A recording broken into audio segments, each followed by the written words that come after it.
Hi, my name's Neil. Welcome to my YouTube channel. Thanks for checking in on this video. Today we're going to talk about doing rock and rolls, and not just rock and rolls, but on bigger transitions.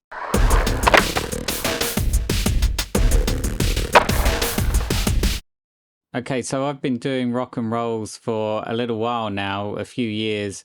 I think I sort of began to get them after a year or so of skating, maybe a couple of years since I've been skating again. I actually skated a lot when I was younger, up until I was about 16, I think.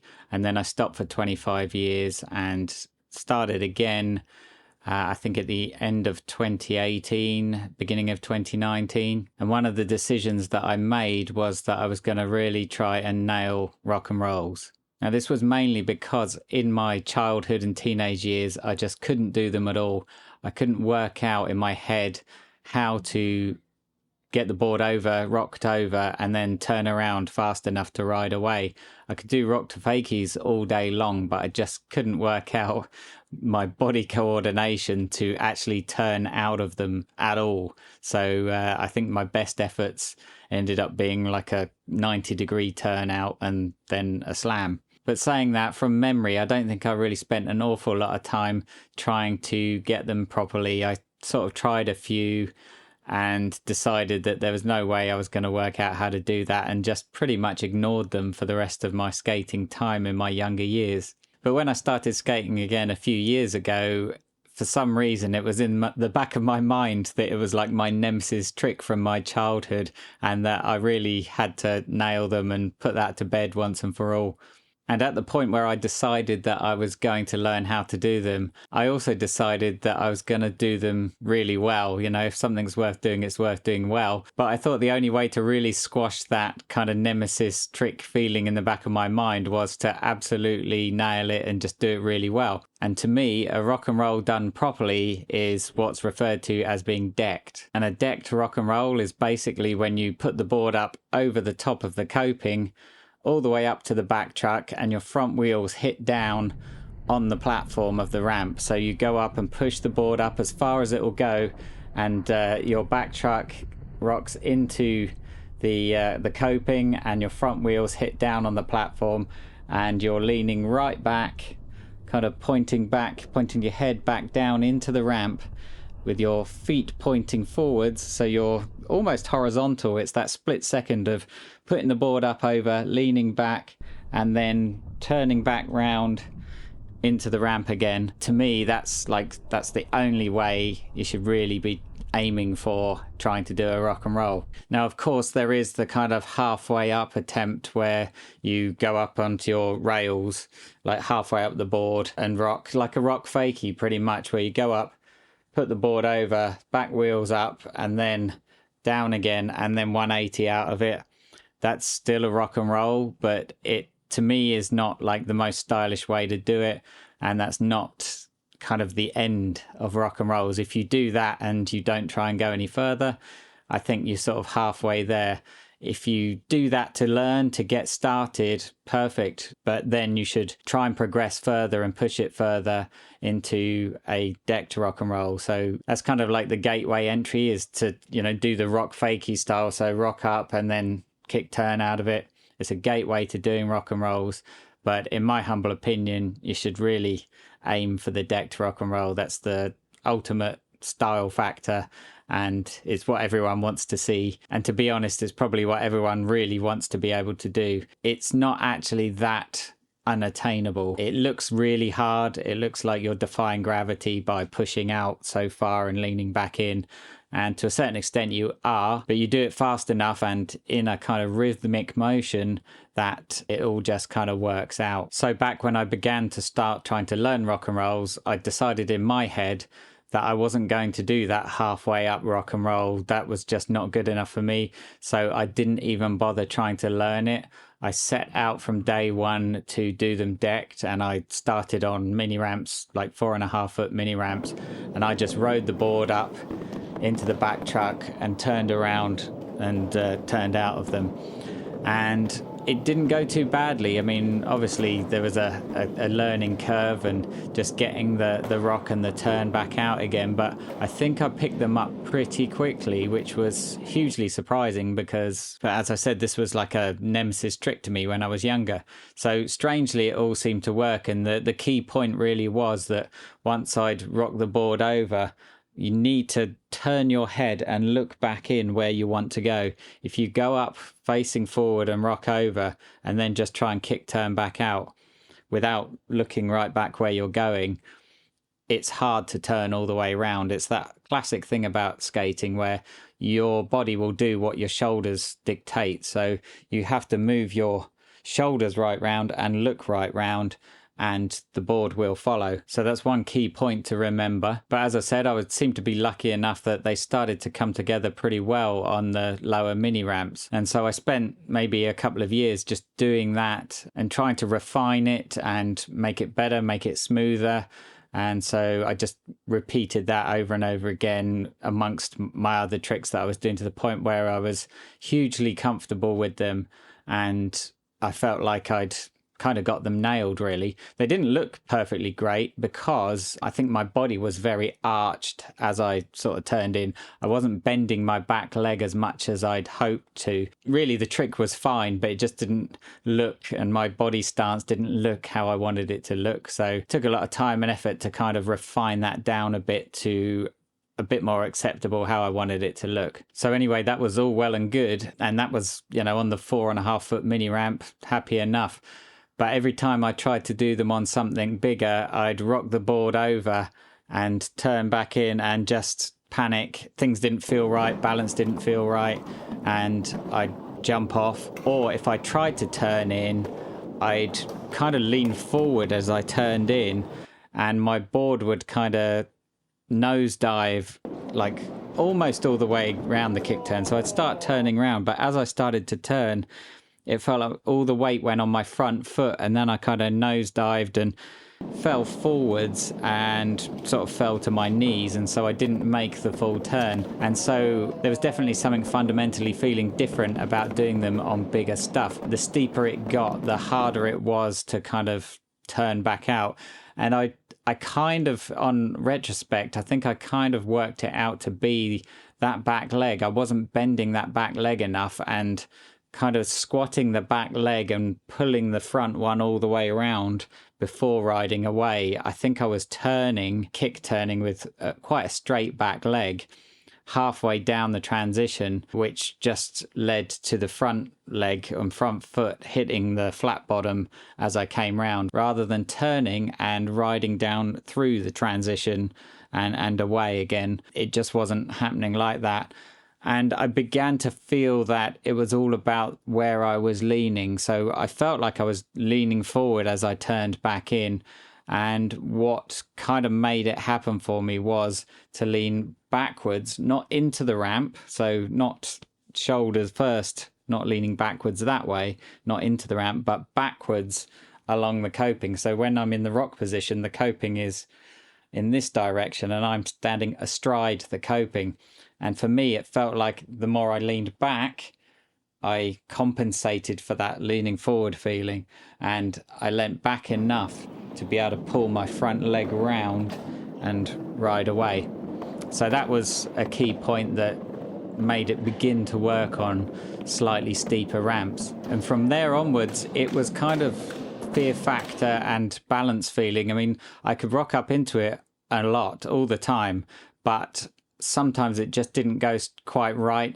My balance wasn't right. And as I said, that sort of leaning back enough feeling, sometimes I wasn't leaning back enough and I just bail out of it because it wasn't feeling right. And that was a huge thing for me. It has to feel right before I'll attempt to ride back in again. So that happened an awful lot, and over many months, years in fact, of me trying to sort of nail them, I kind of battled with it, and I landed a few very sketchy, but I landed them and rolled away and it felt good, but it didn't feel like I'd really got them nailed. And what I started to do was practice them on the 5 foot section of the mini ramp where it's, you know, it's half a foot taller than the 4.5 foot, but half a foot makes a hell of a difference, and it felt like a much steeper ramp. And slowly after time, I began to get them more regularly in there. And luckily the skate park I go to, which is Bay 66 in West London, they've got kind of a progressive size of transitions from the 4.5 foot mini ramp to the 5 foot extension end of it. It's a very wide mini ramp, and there's a big long 4.5 foot section. Then there's like a half a foot escalator, kind of angled coping that goes up to 5 foot. And then from the 5 foot, there is the shallow end of the bowl, which is arguably about the same height. And then that goes into an extension which I think must be about 6 foot.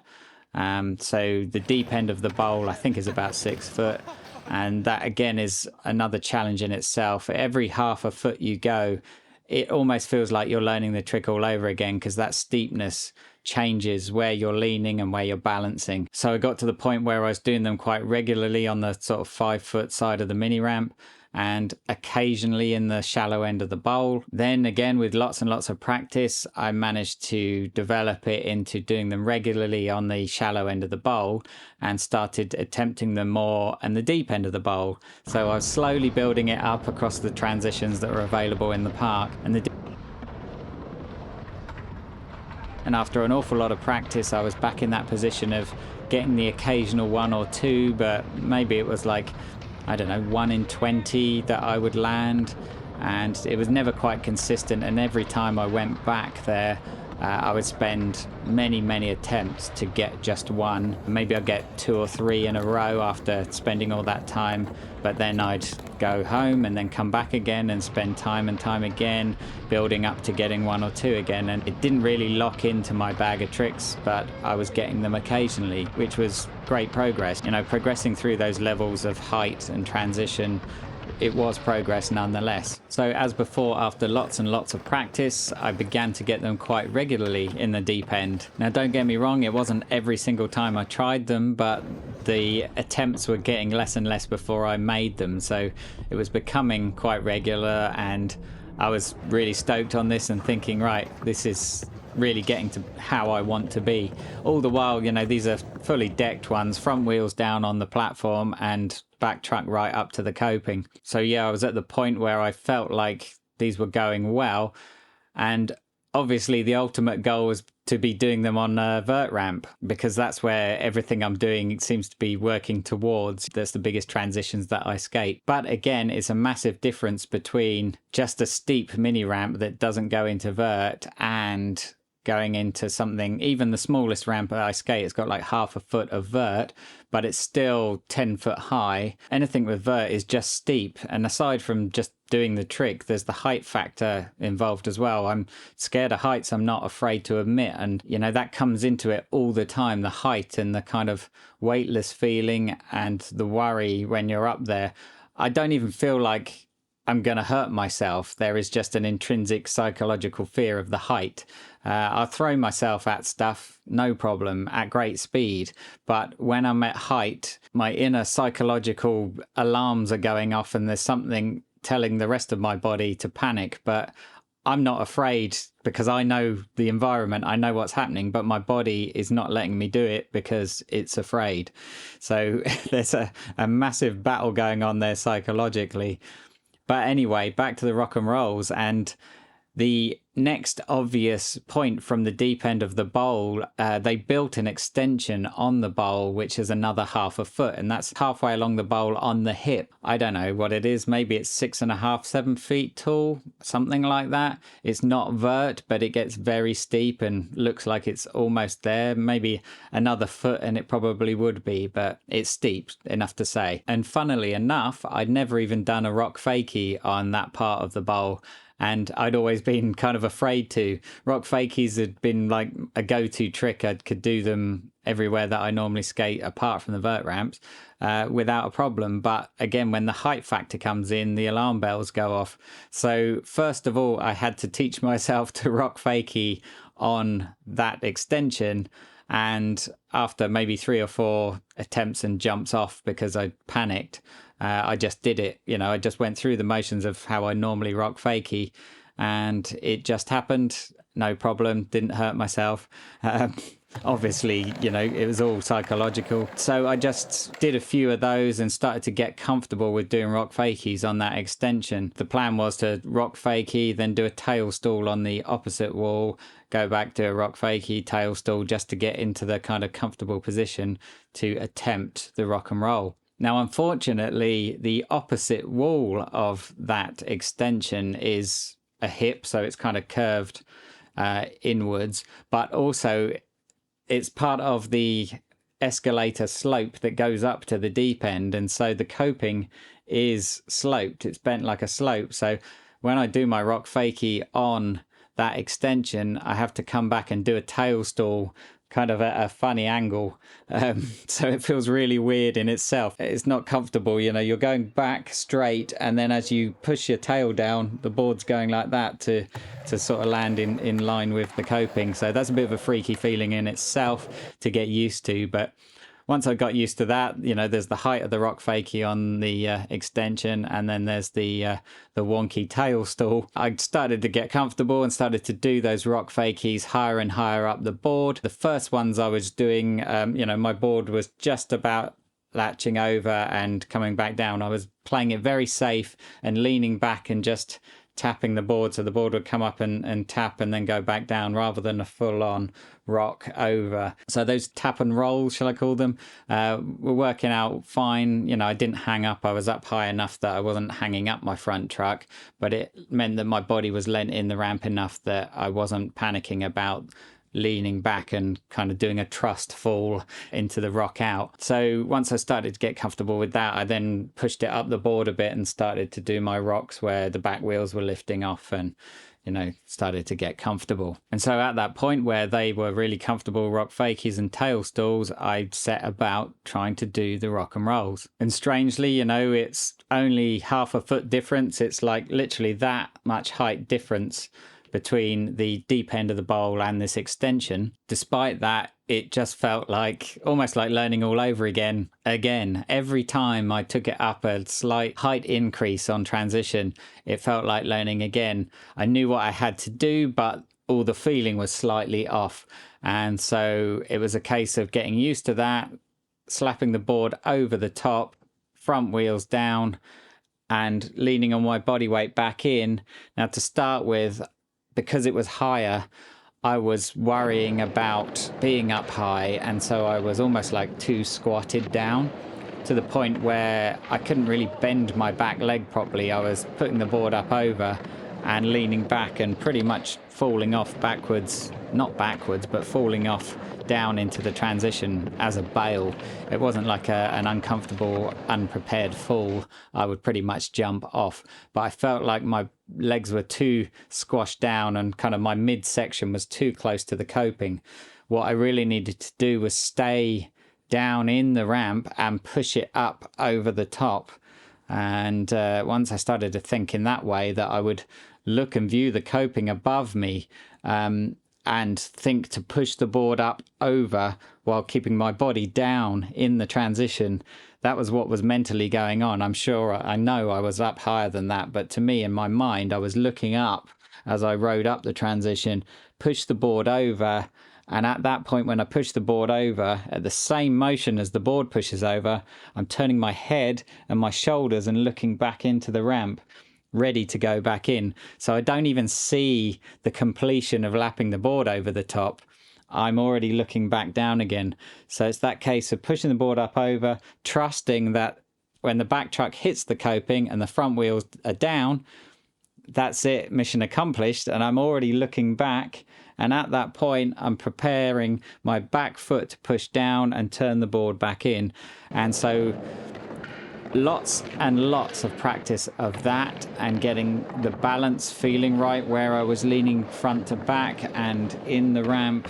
It was all just a learning curve and building that muscle memory of how it's supposed to feel, and then beginning to try to turn out. And there became a certain point where I got so annoyed with jumping off that I just had to do that thing of just do it in my head, just turn out of it, regardless of whether I know how it's supposed to feel or not, just try and turn out and see where it goes, because you have to experience and feel where the board takes you before you can start to build any kind of feeling of how it's supposed to be.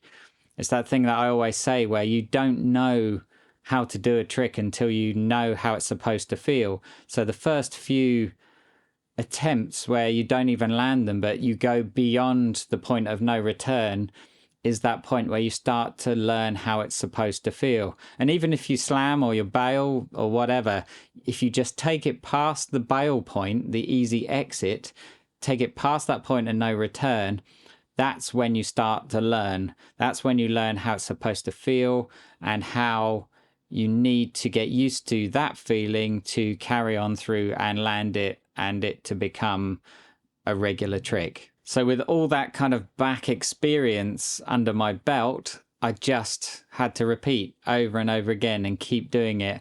And what it actually takes for me usually, and what it took in this instance, is just to spend a whole session or multiple sessions only doing that trick, only trying that trick over and over and over again, just beating the absolute hell out of that trick to the point where out of nowhere I feel like it's happening, it's gonna happen. You just get that feeling where you're so close that you know it's gonna happen, and eventually it just does. It happens. And once you get one, or you get a couple of bails that are so close you probably could have ridden them away, the kind of psychological boost you get, the adrenaline, it stokes you on to just carry on. And so once you get one, you probably get 2 or 3 or 4 or 5, even more in a row, because you've built that kind of repetitive muscle memory. Your body now knows what to do, and you just really just bedding it in at that point. You start to get them regularly. So yeah, there was a couple of sessions here where I just beat the absolute hell out of it, and they just started to come together to the point where I now kind of feel like I can do them. I feel like I can call it a trick that I can do because I've done enough of them. And you know, even the ones that I don't make on the lower extension, it's okay because I make most of those attempts. And now I'm starting to get more of them on the bigger extension there. It just feels like it's supposed to. To me, it looks like how it's supposed to.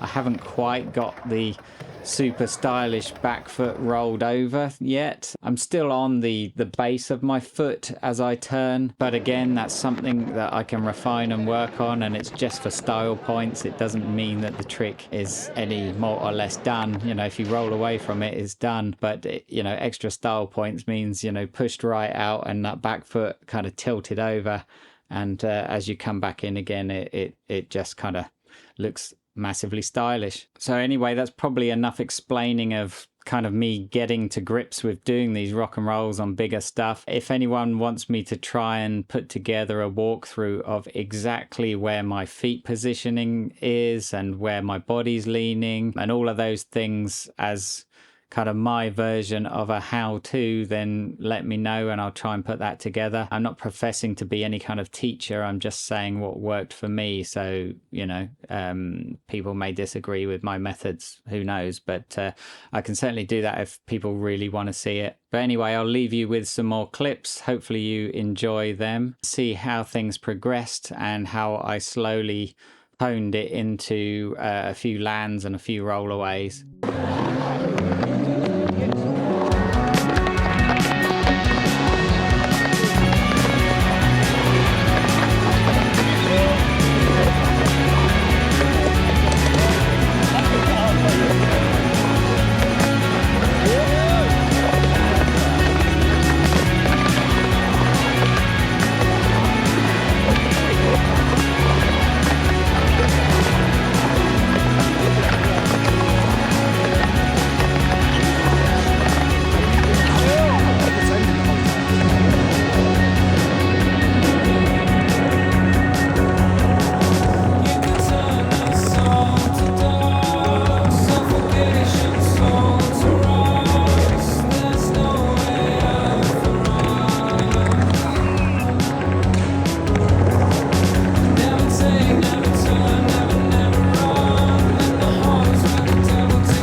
So there you go. I hope you found this video interesting. I hope you found my kind of thoughts on the whole process useful. And as I said, if you want me to do some kind of walkthrough of exactly how I go about doing a rock and roll, I can certainly do that. If you made it this far, thanks very much for watching. Please remember to leave me a thumbs up on the video, and if you're not subscribed and you've made it this far and you've enjoyed the video, hit the subscribe button. I'll do more of this kind of content as the videos roll on. But thanks for watching. Take care, get out there and skate, and I will see you again soon. Cheers.